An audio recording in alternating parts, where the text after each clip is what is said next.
A Solstice Tale by Kristin, Schaefer, Centofanti. Solstice, from the Latin sol, son and sister to stand still or stop. The 21st December is the night in which the sun stands still, the longest night of the year, yet of course the promise of the spring, as from then onwards the days get longer and longer again. My tale happened a long time ago, in this very land we stand in. The wintersmith stood in front of Season's door and knocked 3 times. Season asked, "Who goes there?" The wintersmith replied, "It is winter, and it is my time." A great rustling of leaves was heard on the other side of the door, and a crackling voice called out, "Good evening, wintersmith. I bid you farewell until my next season." "Good evening, Autumn. May your slumber be serene until next year," replied the wintersmith. Then a gust of wind came up, and Season's doors flew open, blowing an icy breath into the land. As autumn melted away, the wintersmith took up his staff, stepped over the threshold, and brought cold and deep silence to the world. Yet tonight he noticed, in the dark shadows, the fresh outline of a pretty maiden.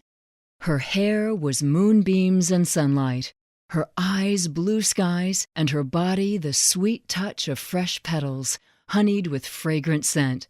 She swayed dreamily towards him. Suddenly, the wintersmith knew who she was. She was Spring, that elusive creature that knocked on Season's door when it was his time to relinquish his rule for another year. He must ask her to leave and return to her sleep until her time came. Otherwise, the universe would shatter and they would all perish. Just then, the Spring Maiden turned towards him, and her gaze met his. The wintersmith and the Spring Maiden fell deeply in love. Every day the maiden's form grew clearer as the sun lengthened its stay. The wintersmith and the Spring Maiden were never apart. Day till night, night till day, so consumed they were with their love. He showered the land with sparkling snowflakes, each one a tiny, unique jewel for her. She scattered white flowers for him that peeped out of the snow. He froze the rivers and turned them into shimmering pathways for her dainty feet. She parted the clouds, and the sun polished the ice into shining mirrors to reflect his face and her kisses. He blew the wind to sweep her hair into golden cascades. She fashioned a crown of holly and berries for his head. Finally, the Spring Maiden took her full form, and the 2 lovers embraced, their passion bringing time itself to a standstill. Alarmed, Season herself came out from her domain and gasped at the scene. "Stop," she said, "stop! You must part. The seasons must be separated, or our universe will shatter, and we will all perish." The lovers wept and cried out in anguish, "Oh, please, please, if only we had more time!" Hearing his name called out with such longing, Time himself was summoned out of his dimension. He rumbled awake, and his deep, endless voice boomed out, "Who calls for me so passionately?" The Spring Maiden and the wintersmith explained their predicament, and Time took pity on the lovers. He came up to the wintersmith and the Spring Maiden and held their hands, saying, "My children, your love is impossible in the greater scheme of things, as if you do not part, our universe will shatter and we will all perish. But if you don't abuse my trust, I will see what I can do."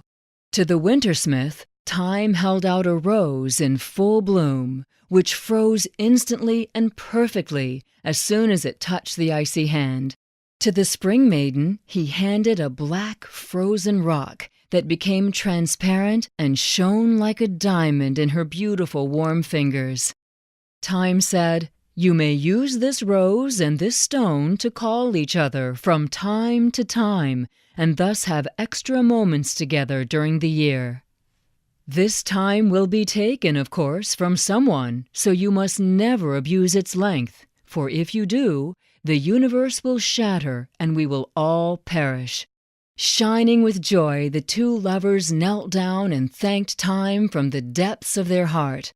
From this day onward, the wintersmith and the spring maiden are able to catch kisses, meet, and make love throughout the year, nibbling away seconds, minutes, and hours here and there. So now, when you notice that your time, which was in abundance a moment ago, has suddenly disappeared, and the seasons are sometimes upside down, with a spring day in February and a winter day in July, you'll know that it is simply the wintersmith and the spring maiden snatching just a few precious moments together, and perhaps you won't be so cross, knowing that occasionally time and the weather are in the hands of these two lovers. Gentlemen, a toast to the wintersmith. Ladies, a toast to the spring maiden.